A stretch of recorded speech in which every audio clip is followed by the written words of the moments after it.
Welcome to Pimpy's Investment Chat, where we keep investment talk simple. And here's your host, Pimpy. What is going on out there, peeps? Recently in the chat, somebody said, okay, we realize that there are some certain steps that must take place before the revaluation of the Iraqi dinar. But in your opinion, is there a scenario in which it could be done sooner than later? And I answered it, and I'll share the response with you here. Before we get started, hit the thumbs up button. If you're not a subscriber, please do so, because when you do, it helps out the channel, and I certainly do appreciate it. If you're thinking about buying gold and silver, go check out our friends over at Money Metals Exchange. The link is down below in the description. If you're a first-time buyer and you spend more than $100, use promo code Pimpy, P-I-M-P-Y, and you will get a free half ounce of silver. So is there a scenario in which the Iraqi dinar can be revalued or gain a higher exchange rate than where it is now sooner than later? Yeah, of course it could. You got to understand that who determines the rate change is going to be between the Central Bank of Iraq, the governor there, and it will be discussed with the Prime Minister and the President of Iraq as to why they feel a higher exchange rate is necessary. And if they agree, they go ahead and make the change. Understand that the central bank is its own entity. It's separate than the Iraqi government.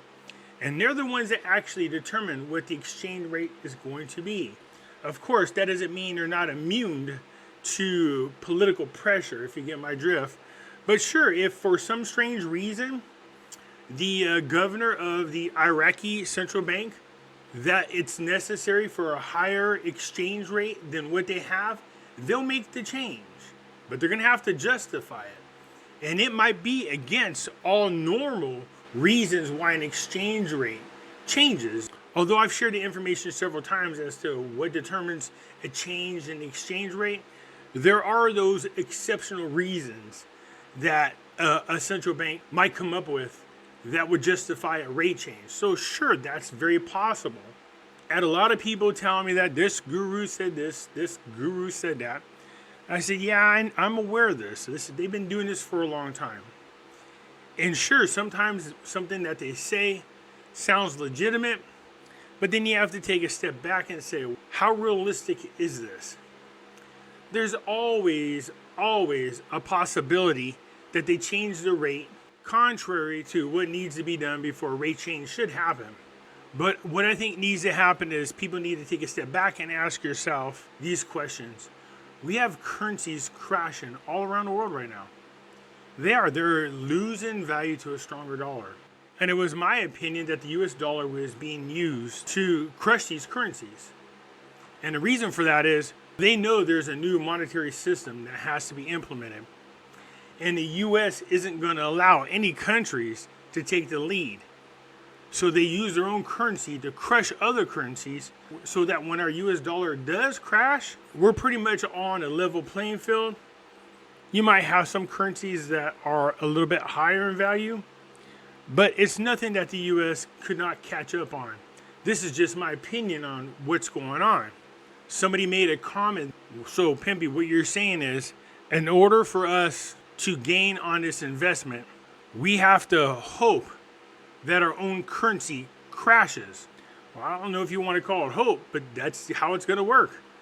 I mean, there's always the long version, and that is Iraq gets back on path.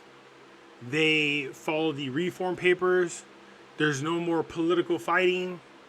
They agree with one another. The country is stable. The economy is stable. They continue to make huge gains with oil revenue, huge gains in their foreign currency reserves, huge gains in their gold reserves, doing it the right way. But what's most likely to happen is they'll gain when the US dollar crashes. And it's not going to be much longer, you guys. I'm anticipating the crash of the dollar within the next year to year and a half. People are already losing their faith in the US dollar. I see countries selling back their US dollars, selling back their US bonds. They don't like the direction that the United States is going into. And if you think about which administration is in office right now, they are huge followers of the Build Back Better, Great Reset. So crashing the United States, stripping it of its superpower is the goal all along. So as long as the Biden administration is in there, as long as the Democrats have control of the House and are 50-50 with the vice president coming in to be the tiebreaker, so they control the Senate, so to speak, nothing's going to change. This is their goal. Whether you want to believe it or not, it doesn't make a difference. You got to understand that there is a group of politicians who are pushing the agenda against the American people. And if you haven't figured out which political party that is by now, then you're not paying attention to what's going on. So when you see articles like this, because what's going on over there in Iraq, it's not the only place that this type of article is happening. In case you're missing it, you're seeing a lot of news come out about a possible nuclear attack from Russia on Ukraine. And they're pushing that agenda. They're pushing it so hard and so much that there's a part of me that's going, oh, good Lord. They are actually going to nuke that country. Yeah, that's what's going through my mind. When you see the media do what they do, you got to understand that they are all part of this agenda, whether you want to believe it or not. So would they plot and nuke a country and kill its citizens in order to push agenda forward?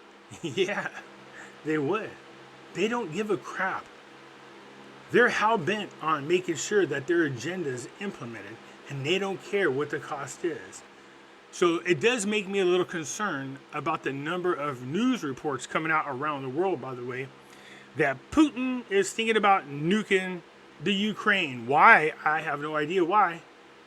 I like how they're saying, Russia is drafting people and people are leaving the country because they don't want to be drafted. What the hell? Either we've been lied to about the power of Russia and they are way weaker than we were told, or they're truly the second or third best military and it makes no sense what the hell is going on. They should easily went into the Ukraine, wiped them out, took control with no problem. Unless, again, this is part of the bigger agenda. Understand that Putin and Zelensky both are from the same graduating class of the World Economic Forum's young globalist leaders. Makes you wonder. But this is what I'm talking about. These types of articles we're seeing. Thwarting the launch of missiles from East Baghdad. That's one thing. But listen to this. A security source said today, Friday, that the missile launched from one of its areas east of Baghdad was thwarted. Good. A force of the Iraqi army thwarted an operation by an unknown armed group that was intending to install bases. We're talking about bases. And rocket launchers in the area.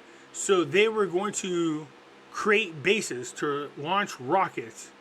Either they're using the wrong choice of words, or how the hell is an unknown group able to form bases where they can launch missiles. The source said that the security forces deployed into place in search of the armed group that managed to escape to an unknown location. Good Lord. An unknown group at an unknown location was trying to establish a base where they can launch missiles. Let that sink in for just a second. The capital, Baghdad, witnessed a wide security spread near the Green Zone and its approaches, with preparation for demonstrations tomorrow, the 1st of October. And they spread in a number of other areas within the capital in anticipation of any security emergencies. One of the first questions that should be asked is, whatever group it is, how are they getting their hands on missiles? Who could be supplying them with missiles? We're not talking about guns and grenades. We're talking about missiles. Who the hell is supplying them with missiles? It's not like terrorist groups have never gotten their hands on missiles before. They have. But usually they're being sponsored or supported by somebody. So that's the first thing you need to figure out is where are these missiles coming from? Halabasi, my resignation came for these reasons, and we warn against dragging disputes outside of Parliament. If what I think Halabasi is trying to say, I agree with, and that is, don't talk about the dirt that's happening inside Parliament, outside of Parliament. Everybody there in Parliament's a grown man, a grown woman. Do the grown-up thing. try to work things out. You don't need to drag the public into it. But that's just it about politics these days, isn't it? Said Halabasi confirmed today, Thursday, that his resignation came to remove tension between his party and some other political forces. Halabasi said in an interview, followed by the news, the current parliament's composition is completely different from the previous one, and the political steps are different from what they were in the past. And the forces forming the parliament are different as well. I mean, that goes without saying.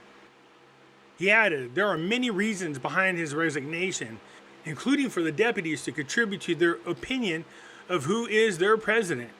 And the second issue is related to the nature of the relationship between parties, especially between his party and its tense relationship with many political forces that affected the public and the social environment. He continued, my resignation was not a message to Sadr. My resignation was not a message to Sadr that I am ascetic in the position, and the tripartite alliance ended when Sadr departed from Parliament and the coalition, stressing that no one can bypass the Sadr's movement in Iraq. That's what I've been saying all along. I'm trying to figure out how this could be resolved, and the only thing I can think of is let the people decide. They should be deciding who the president and who the prime minister are, just like we do here. He pointed out that the parliament should return to its work, and the legislative authority through which the rest of the work is carried out should not be disrupted, as the absence of parliament will push differences to other sides, and everyone should sit without preconditions. Halabasi also stressed that the framework candidate did not touch anything but positive and good intentions from him, and these matters will reflect positively on the situation in Iraq and not on the basis of the position. So again, Halabasi is sticking up for the nomination of Sandin. He has nothing but good things to say about him. Halabasi went on to explain that Sadr's approval of this candidate will be of interest, and so far none of the Sadrs have taken the initiative to accept the candidate or express an opinion on it. There has been recently a lot of pressure from the United States for government to be formed. How much weight that carries will be interesting to see. I can't see where there's going to be a compromise at all, to be quite honest with you. Even if early elections come, they're just going to be right where they were before. So what is the solution? To me, it's an easy solution. Let the people decide who the prime minister should be and who the president should be. You guys let me know what you think. Anyways, that's it for now, and I will catch you later. I am out.